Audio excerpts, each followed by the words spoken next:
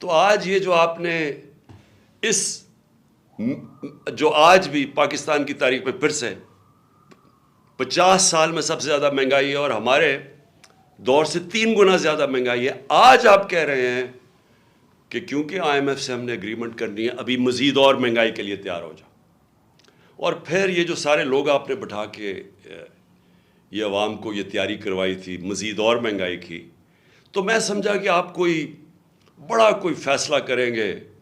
ہم امید ہی رکھتے رہے کہ شاید آپ کو کوئی عوام کی فکر ہو اور آپ ایسی سٹیٹمنٹ دے دیں کہ آپ نے اور یہ جو آصف زرداری نے اور آپ کے خاندانوں نے جو 30 سال سے پیسہ چوری کر کے ملک سے باہر لے کے گئے ہیں، جو لنڈن کے سب سے مہنگے علاقے میں 4 لگژری فلیٹس ہیں، سب سے برطانیہ کا پرائم منسٹر وہاں نہیں رہ سکتا، بیٹا رہتا ہے جو کہ 9 ارب پرانے اب 10 ارب کا کم از کم وہ جو پراپرٹی ایک بیٹا رہتا ہے 1 ہائیڈ پارک، باقی ان کے بزنس انٹرسٹ ہیں، ان کے بینامی پراپرٹیز ہیں.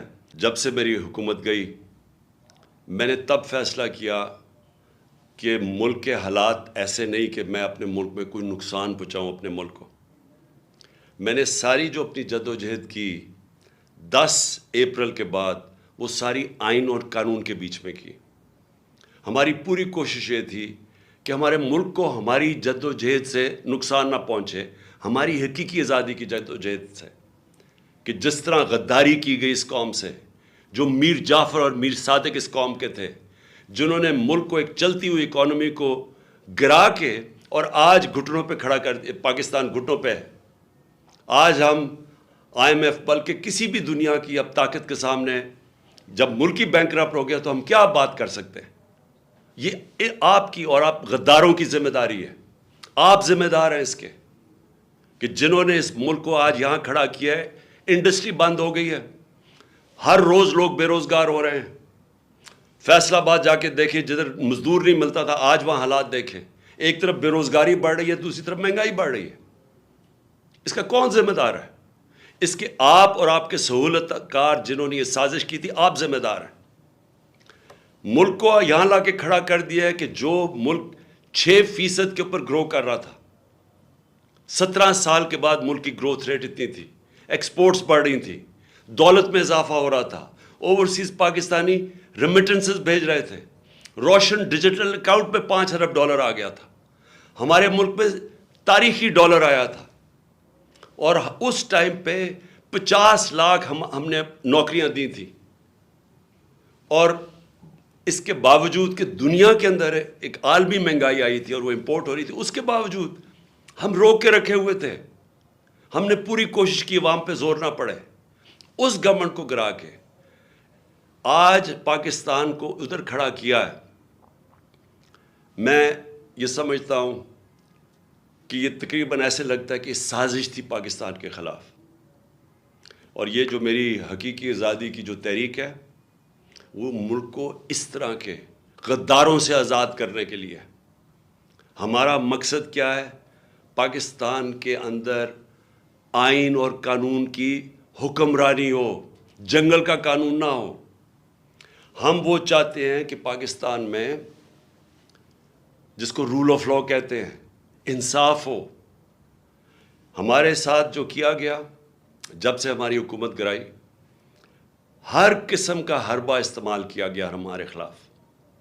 ہمارے جس کو فنڈامنٹل رائٹس کہتے ہیں، بنیادی حقوق، جس کے اوپر ایک معاشرہ کھڑا ہوتا ہے، جو ایک انسان کی حفاظت کرتا ہے طاقتور کے ظلم سے. جو ایک حکومت جب غلط کام کرے تو ایک آئین اس کے بنیادی حقوق کی حفاظت کرتا ہے، وہ ختم کیے گئے. جو 25 مئی کو ہوا، لوگوں کے گھروں میں گھس کے انہوں نے لوگوں نہ چادر نہ چار دیواری کا سوچا، لوگوں کے اوپر جو ظلم کیا، نہ عورتوں کے دیکھے. ایک 11 سال کے بچے کو اٹھا کے صبح کے 3 بجے لے گئے پولیس اسٹیشن کیونکہ باپ نہیں تھا اس کا. اس کا بھائی شہباز شریف جس نے آج لوگوں کو خوشخبری سنائی ہے کہ جی ابھی اور مزید مہنگائی آئے گی. 24 ارب روپے کے یہ کرپشن کیسز میں پکڑا جانے والا تھا. اس کی ٹرائل ہو رہی تھی، اس کے اور اس کے بیٹوں کی. ایک بیٹا مفرور تھا، دوسرا بیٹا ان کی ٹرائل تھی. 16 ارب روپے FIA کے کیسز جس میں یہ بچ ہی نہیں سکتے تھے، نوکروں کے نام پہ 16 ارب روپیہ لیا، اور یہ جو پیسہ نظر آ گیا، اس کے علاوہ جو پیسہ کسی کو نہیں پتا۔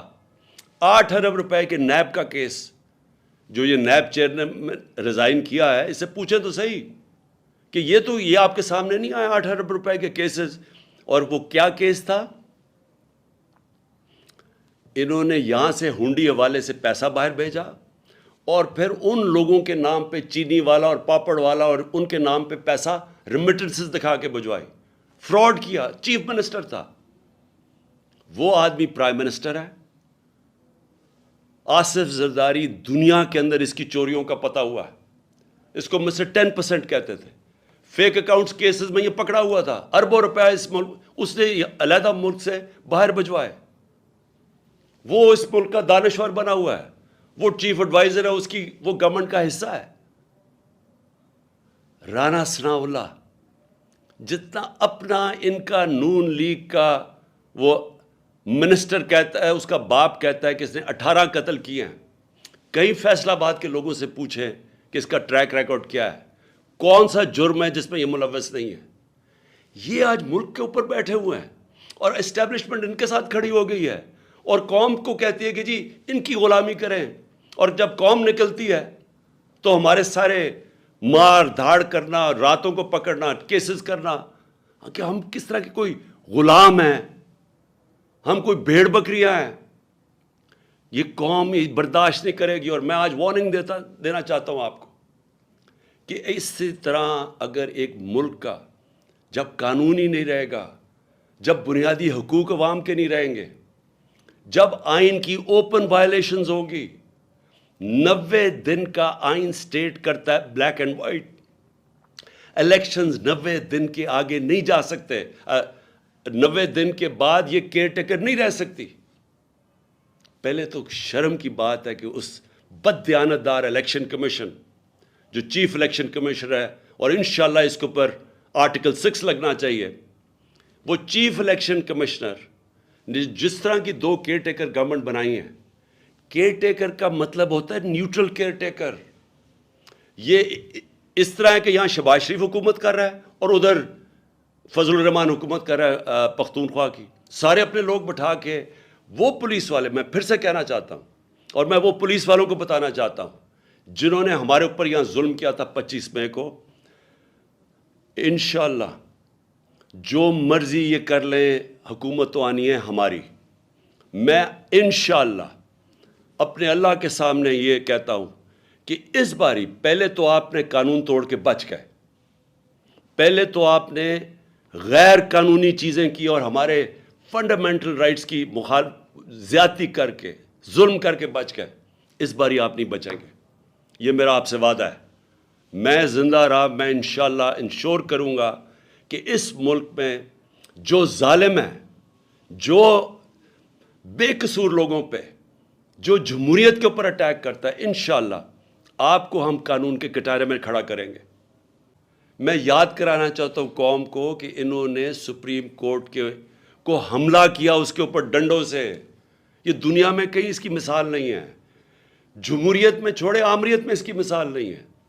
میں اپنی سینئر لیڈرشپ جس نے خود فیصلہ کیا کہ نہیں ہمارے سے شروع ہوگی گرفتاریاں، میں ان کو بھی خراج تحسین پیش کرتا ہوں۔ اور جو مجھے کل ابھی سے میسیجز آ رہی ہیں پشاور سے کہ ساری لیڈرشپ وہاں بھی تیار ہے اور عوام بھی تیار ہے جیلوں کے لیے، میں ان کو ابھی سے خراج تحسین پیش کر رہا ہوں۔ اور انشاءاللہ